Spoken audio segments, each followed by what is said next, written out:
시작의 책 5번째 시간입니다. 인류 최초의 결혼식이라는 제목으로 말씀의 은혜를 함께 나누겠습니다. 설교를 준비하다 보니까 이런 재밌는 이야기가 있어서 소개를 좀 해드릴까 합니다. 에덴 동산에 신혼살림을 차린 아담과 하와는 낮이든 밤이든 함께 금술 좋은 그들의 모습이 모든 동물들에게 부러움을 사게 되었다고 합니다. 어느 날 밤 아담은 하와에게 출생의 비밀을 말해 주었습니다. 여보, 당신은 하나님이 내 갈비뼈로 만들었어. 그러자 하와는 깜짝 놀란 듯이 그래요? 그럼 저는 당신의 갈비뼈예요? 라고 물어보았습니다. 그러자 아담은 그래요. 당신은 내가 잠든 사이에 하나님께서 나의 갈비뼈 하나를 꺼내어 빚어주셨다오. 그런데 그 말을 들은 하와는 그날부터 안절부절 못하게 되었습니다. 하와는 이전과는 다르게 아담의 일거수일투족을 유심히 관찰하는 것입니다. 심지어 조금만 늦게 집에 들어오면 아담의 갈비뼈 수를 확인하게 되었습니다. 왜냐하면 혹시 하나님께서 또 다른 하와를 만들었을까봐 걱정하는 마음으로 조금만 늦게 들어오면 갈비뼈 숫자를 확인했다는 것입니다. 물론 누가 만들어낸 이야기이겠죠. 이런 또 이야기가 있습니다. 홀로 있던 아담이 하나님께서 데리고 오신 동물들에게 이름을 지어주고 있었습니다. 그런데 가만히 보니까 다른 동물들은 다 암수가 함께 있으면서 서로 행복해 하는 모습을 본 것입니다. 그리고 자기만 홀로 있구나라는 사실을 알게 되었습니다. 실제로 하나님은 모든 동물들을 암수로 함께 지으시지 않으셨습니까? 그리고 그들에게 생육하고 번성하라 이렇게 명령을 내리셨습니다. 물론 이 아담도 자신에게 하나님께서 생육하고 번성하라 이렇게 말씀하여 주셨는데 생육하고 번성할 수 있는 짝이 없는 거예요. 그렇게 해서 외로움을 느끼고 있었을 때 하나님께서 그에게 돕는 배필을 지어주셨다는 것이죠. 오늘 본문 18절을 보면 여호와 하나님이 이르시되 사람이 혼자 사는 것이 좋지 아니하니 내가 그를 위하여 돕는 배필을 지으리라 라고 말씀을 하고 있습니다. 창세기 1장 31절을 보면 하나님은 온 세상 모든 만물과 아담을 지으신 이후에 하나님이 보시기에 좋았더라, 특별히 심히 좋았더라 이렇게 말씀을 하고 있습니다. 그런데 하나님은 아담을 창조하신 이후에는 아담이 홀로 지내는 것을 보시고 좋지 않으셨음을 느끼셨던 것입니다. 물론 좋지 않으셨다라는 이 말씀은 아담에게 하와를 지어주는 것이 더 좋다라는 상대적 개념이라고 할 수 있습니다. 그런데 하나님은 그것을 왜 모르셨겠습니까? 아담에게 하와가 있으면 더 좋다라는 것을 우리 하나님은 다 알고 계셨죠. 그럼에도 불구하고 하와를 나중에 지어주신 것입니다. 왜 그렇게 하셨을까에 대한 질문을 해보게 되는 것이죠. 물론 시간적으로 몇 날 며칠 후에 이렇게 지어준 것 같지는 않습니다. 왜냐하면 창세기 1장 27절을 보면 하나님께서 하나님의 형상대로 남자와 여자를 창조하셨다라고 말씀을 하고 있기 때문이죠. 하나님의 형상대로 여섯 번째 날에 남자와 여자를 창조하셨다 이렇게 말씀을 하고 있기 때문에 먼저 하나님께서 아마 이른 아침에 아담을 지으시고 아담을 가만히 관찰을 하셨던 것 같습니다. 아담을 지으신 이후에 동물들을 데리고 와서 이름을 짓게 하시지 않으셨습니까? 아담을 자세히 관찰한 거예요. 과연 얘가 외로움을 느끼는가, 아내의 필요성을 느끼는가, 그것을 확인해 보셨을 것 같습니다. 그리고 아담이 아내의 필요성, 나는 왜 홀로인가 라는 생각을 하게 되었을 때에 그를 재우시고 갈비뼈 하나를 취하셔서 살을 대신 채우시고 하와를 지어서 이렇게 아담에게로 이끌어 오셨던 것이죠. 이 말씀을 통해서 우리가 생각해 볼 수 있는 것은 하나님께서 나중에 왜 하와를 지었을까? 다른 동물들은 암수를 함께 동시에 만드셨지만 왜 하나님은 사람은 먼저 남자를 만드시고 나중에 여자를 만드셨을까? 이런 우리가 생각을 해볼 수 있지 않겠습니까? 제가 가진 생각은 이것입니다. 하나님께서 주신 지혜는 남자에게 여자를 그만큼 소중하게 여겨라. 이런 의미가 있지 않나, 이런 생각이 들었습니다. 아내를 소중히 여겨라. 사실 처음부터 함께 있으면 그 소중히 여기는 그 마음이 좀 덜하지 않습니까? 그런데 정말 필요로 할 때에 하나님께서 짠 하고 하와를 데려다 주셨으니 얼마나 소중하게 여겨졌겠습니까? 바로 하나님께서 하와를 나중에 만드신 이유가 바로 거기에 있지 않을까. 남편들을 향해서 아내를 소중히 여겨라. 남자들을 향해서 여자를 소중히 여겨라. 이렇게 하나님의 마음이 그 가운데 있다는 사실을 발견할 수가 있는 것입니다. 사실 우리 인간은 결혼의 유무를 떠나서 얼마든지 홀로 살아갈 수도 있습니다. 그러나 전도서 말씀과 같이 홀로 있으면 금방 패하게 되는 것이죠. 그러나 둘이 함께하면 맞설 수 있고 세겹줄은 끊어지지 않는다. 이런 말씀이 있지 않습니까?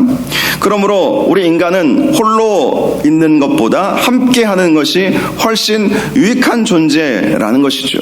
그래서 하나님은 아담에게 하와를 만들어 주시고 결혼시키시고 가정을 이루어 갈 수 있도록, 그래서 가족 안에서 서로 함께 살아갈 수 있도록 그렇게 해 주셨던 것입니다.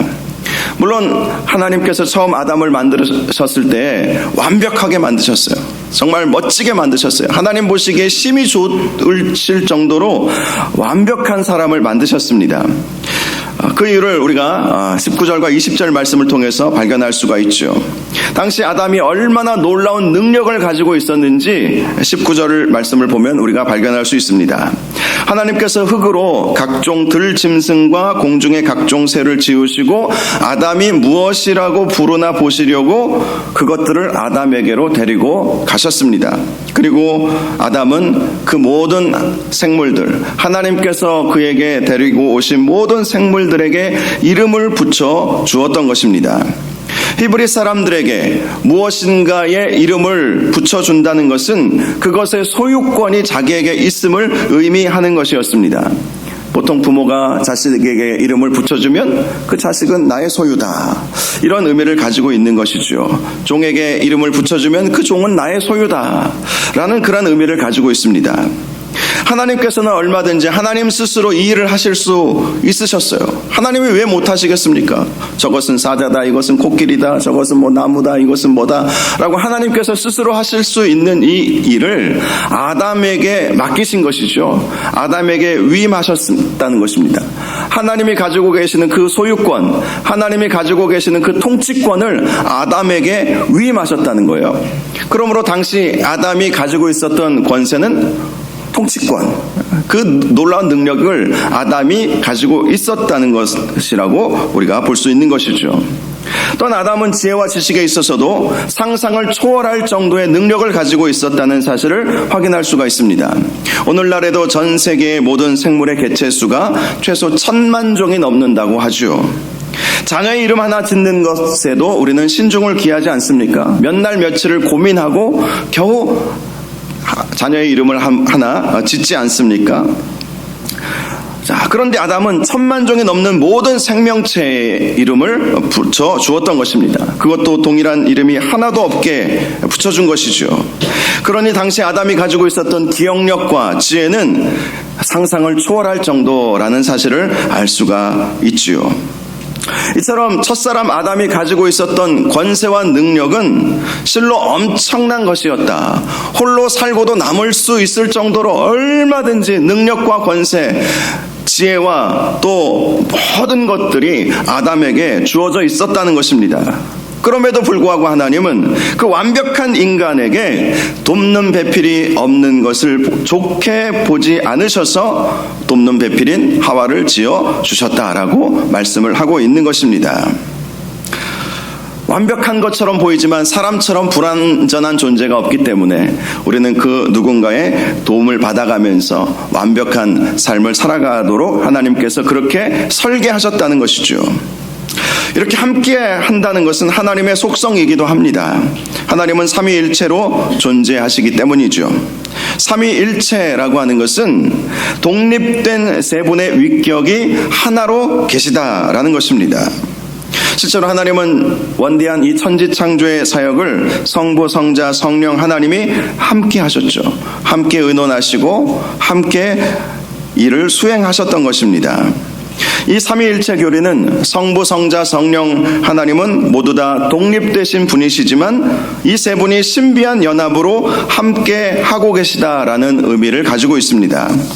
부부의 관계도 마찬가지이죠. 물론 삼위일체와 같지는 않지만 비슷한 점이 있습니다. 서로 다른 인격을 가지고 있지만 한 몸을 이루는 관계라는 것입니다. 하나님은 그렇게 서로가 하나가 되어서 서로의 부족한 면을 채워주면서 살아가도록 하셨던 것입니다.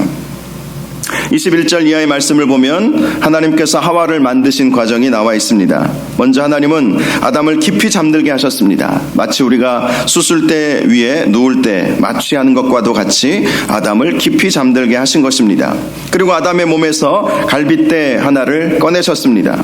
물론 하나님께서 오늘날 외과적인 수술의 방법으로 아담의 몸에서 갈빗대를 꺼내시지는 않으셨을 것입니다. 하나님은 무에서 유를 창조하시는 분이시기 때문에 하나님의 초자연적인 방법으로 아담의 몸에서 전혀 상처를 내지 않고 갈빗대 하나를 꺼내신 것이죠. 그리고 그 꺼내신 갈빗대에 살을 채우셨습니다. 살은 근육을 말하는 것이죠. 그렇게 해서 하와를 만드셨던 것입니다. 그리고 하와를 아담에게 이끌어 오셨습니다. 이 이끌어 오신 모습은 마치 오늘날 결혼식에서 신부의 아버지가 신부를 신랑에게로 인도해 주는 모습을 연상케 하기도 합니다. 한마디로 하나님은 하와를 만드시고 아담과 결혼 예식을 치루어 주신 것입니다. 이 결혼 예식은 인류 최초의 결혼식이라고 할 수 있습니다. 하나님께서 신부의 아버지가 되어주시고 또 신랑 신부의 주례가 되어주셔서 하나님 앞에서 거룩한 예식으로 새로운 가정이 출발할 수 있도록 해 주신 것이죠. 이렇게 제일 첫 출발을 하나님 앞에서 엄숙하게 진행하게 하신 이유는 결혼의 모든 주권은 하나님께 있다는 사실을 우리에게 알려주시는 것입니다. 하나님께서 그 결혼의 주인이 되어주시고 그 부부의 주인이 되어주시고 그 가정의 주인이 되어주실 때에만이 그 가정이 온전히 설 수 있음을 우리에게 말씀해 주는 것입니다. 23절을 보면 신부인 하와를 본 아담은 너무나 신비하고 놀라워서 이런 고백을 합니다. 이는 내 뼈 중에 뼈요 살 중에 살이라. 이것을 남자에게서 취하였은즉 여자라 부르리라. 이 고백은 아담이 하와를 자신의 아내로 받아들이는 고백이었고 아내가 남편에게 어떤 존재인지를 알고 있었다는 것을 우리에게 말씀해 주는 것이기도 합니다. 즉 아내는 남편의 뼈 중에 뼈고 살 중에 살이다 라는 고백을 통해서 아내는 남편의 가장 중요한 위치에 있는 사람이고 가장 존귀한 자라는 사실을 말씀해 주고 있다는 것입니다. 뼈 중에 뼈, 살 중에 살이라는 것은 정말 가장 존귀한 존재, 가장 중심에 있는 존재가 바로 아내다라는 사실을 말씀해 주는 것입니다. 만일 사람에게 뼈 중에 뼈라고 하는 기본 뼈대가 없다면 어떻게 되겠습니까? 흐물거리는 연약한 존재가 되어버릴 것입니다. 제대로 서 있을 수 없게 된다는 것입니다. 또한 살은 근육이라고 말할 수 있습니다. 마찬가지로 사람에게 근육이 없다면 늘 힘없이 주저앉고 말지 않겠습니까? 즉 아내는 남편을 올곧이 세워주는 존재이고 넘어지면 일으켜 세워주는 존재로 창조가 되었다라는 것이죠. 그래서 아담은 하와를 보자마자 그 사실을 직감하게 된 것이죠. 그래서 당신은 나의 뼈 중에 뼈요 살 중에 살이다 라고 말하면서 당신의 이름을 여자라 하리라 이렇게 이름을 붙여 주었던 것입니다. 그렇습니다. 이 여인이 이 아내가 남자의 돕는 배필이 된다라는 것은 그렇게 할 때에 남자가 바로 설 수 있다는 것이죠.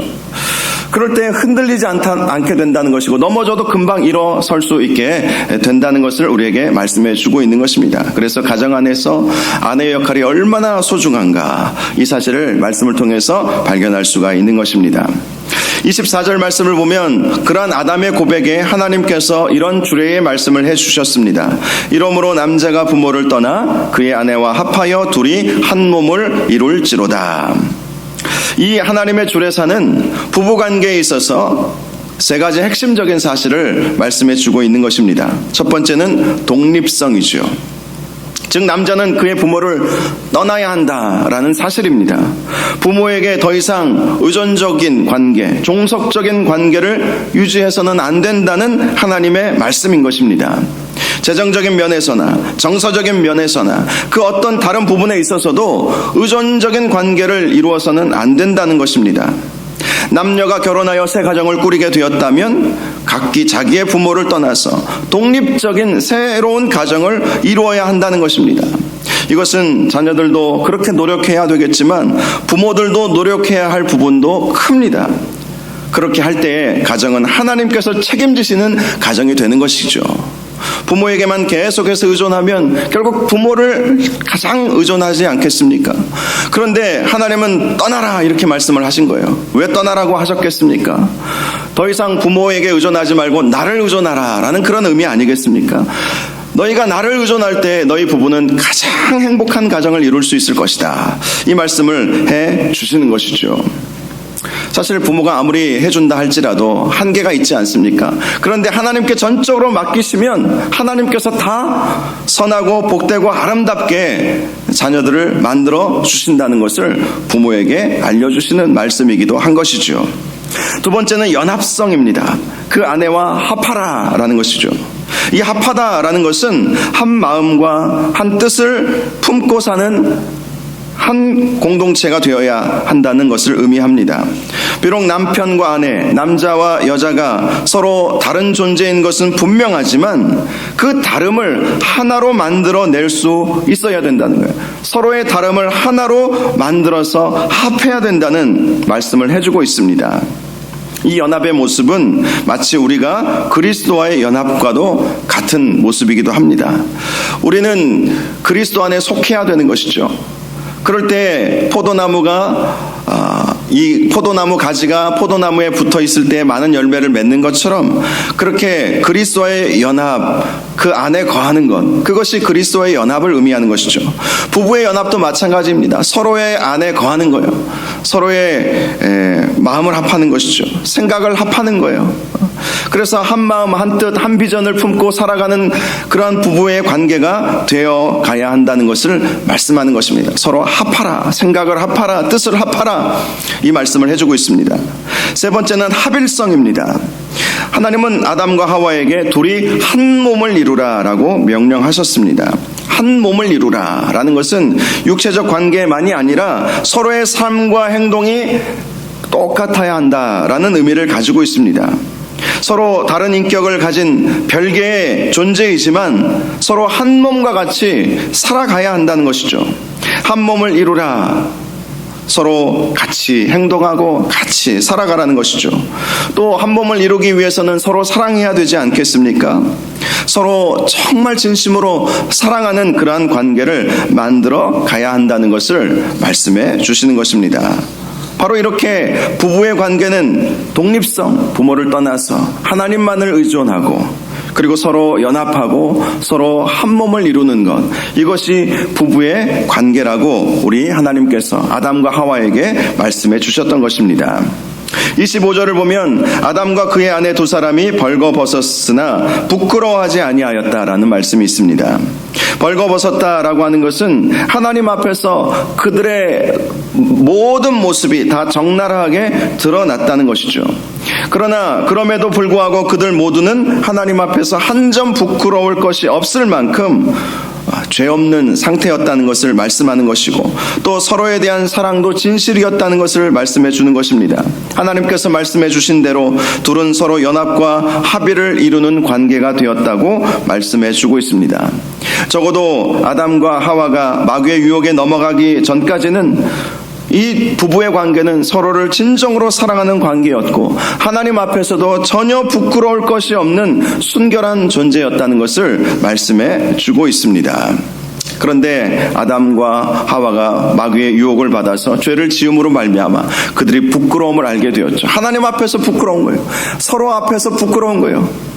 죄 지은 존재가 되었기 때문에 이렇게 부끄러운 존재가 되어버리고 말았습니다. 그러나 첫 사람 아담과 하와는 하나님 앞에 거룩하고 정직하고 순결한, 또 서로에게도 그러한 모습을 보이는 사람들로 만들어지게 되었다라고 말씀을 해주고 있는 것입니다. 오늘 말씀은 최초 인류의 부부의 모습을 통해서 우리의 부부관계가 어떠해야 하는지를 잘 보여주고 있습니다. 부부는 서로 돕는 배필의 관계가 되어야 한다는 것이죠. 돕는다라는 것은 부족한 점을 채워준다라는 의미를 가지고 있지 않습니까? 사람은 하나님을 닮았지만 완벽한 존재는 분명히 아닙니다. 누군가의 도움이 필요로 하고, 그럴 때 더 의미 있고 완성된 삶을 살아갈 수 있게 됩니다. 인간은 하나님의 형상을 닮았기에 무한한 가능성이 분명히 있습니다. 그러나 그 무한한 가능성 때문에 교만으로 흐를 위험도 우리에게 많이 있습니다. 그래서 서로가 붙잡아 주어야 되는 거예요.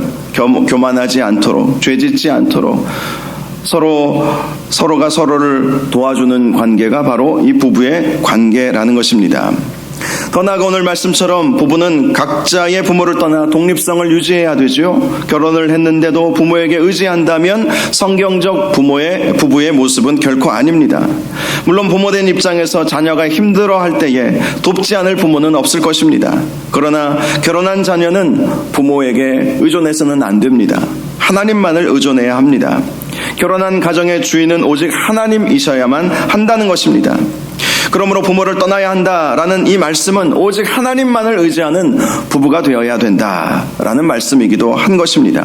그럴 때 모든 도움의 원천이신 하나님께서 도와주신다, 함께해 주신다, 은혜 베풀어 주신다라는 것을 말씀해 주고 있습니다. 또한 부부는 항상 연합하고 합일해야 함을 잊지 말아야 합니다. 서로의 생각을 공유하고, 그러기 위해서는 대화도 많이 나누어야 되지 않겠습니까? 한 마음을 품도록 서로의 마음을 맞춰가는 노력이 필요한 것입니다.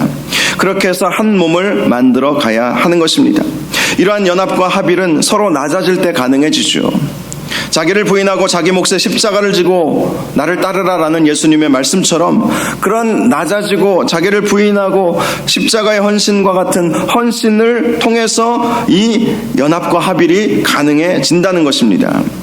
특별히 서로가 하나 되는 부부를 만들기 위해서는 믿음 안에서 하나가 되어야 합니다. 그래서 우리가 하나님을 기쁘시게 하는 부부가 되어가야 하는 것이죠. 아직 한쪽이 예수님을 믿지 않는다면 정말로 눈물로 하나님께 기도해야 할 평생의 기도 제목이 될 것입니다. 제가 아는 권사님은 자기 남편의 구원을 위해서 교회 오실 때마다 가방에 남편 신발을 가지고 오셨어요. 그리고 하나님께 이렇게 기도를 늘 하셨다고 합니다. 주님, 제 남편 신발 먼저 왔습니다. 몸뚱이도 곧 따라오게 해주옵소서. 그렇게 늘 기도를 하셨대요. 그런데 정말 어느 순간에 남편이 그 몸뚱이가 따라온 거예요. 얼마나 감사했는지 그 권사님의 간증을 들어보니까 정말 눈물로 정말 수십 년을 그렇게 기도했는데 하나님께서 때가 되니까 남편을 교회로 인도해 주시더래요. 그리고 그 남편이 얼마나 신실하게 신앙생활을 잘하는지, 저는 신실하게 신앙생활을 하는 모습만 봤기 때문에 그분의 과거를 몰랐는데 얘기를 들어보니까 참 그런 남편도 없구나라는 생각이 들 정도로 정말 가부장적이고 이 아내를 그렇게 무시하고 그랬던 분이에요. 그런데 예수 안에서 하나 되니까 남편이 얼마나 순한 양이 되었는지 모릅니다. 그리고 안수 집사님까지 되셔서 교회를 잘 지금도 섬기고 계십니다. 모든 것은 하나님의 때가 있는 것이죠. 그래서 우리는 그 하나님의 때를 우리는 알 수 없기에 눈물로 계속해서 포기하지 말고 기도해야 할 필요가 있는 것이죠. 그럴 때 가정의 믿음 안에서 진정한 연합, 진정한 합의를 이룰 수 있게 되는 것입니다. 오늘 본문을 통해서 한 가지 더 우리가 깨달아야 할 것은, 오늘 본문의 말씀은 우리의 영적인 신랑 되시는 예수 그리스도와의 연합이 우리에게 있어야 된다는 것을 말씀해 주고 있습니다. 이 아담과 하와의 이 연합의 모습은 성도와 예수 그리스도의 관계를 잘 보여주는 것이고, 우리 성도가 그리스도와 연합되어야 된다. 우리 그리스도인들은 하나님의 신부이지 않습니까? 그리스도의 신부가 바로 우리 성도들이죠. 이 아담과 하와의 이 결혼의 장면은 바로 그것을 예표해주는 사건이 된다는 것입니다. 성경을 보면 우리 성도들은 그리스도의 신부라고 표현을 하고 있습니다. 요한계시록 말씀을 보면 우리 주님께서 재림하신 이후에 어린 양의 혼인잔치가 벌어지게 된다는 말씀이 있습니다. 그 잔치에는 그리스도의 신부인 저와 여러분이 참여하게 될 것입니다. 호세아 선지자는요, 하나님은 이스라엘의 남편이 되어주신다라는 말씀을 해주기도 했습니다. 하나님은 우리의 남편이 되시는 것이죠.